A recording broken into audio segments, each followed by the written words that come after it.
are at CES with Nerd News Social, and today I am talking about the Roborock S7 Max 5 vacuum. It is a self-cleaning, self-filling robotic vacuum for your home.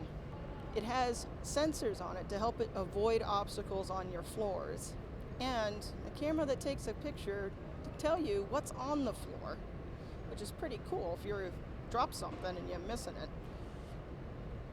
When it comes to hard floors, it has a vibrating scrubbing pad to get those tough stains or sticky things off the floor.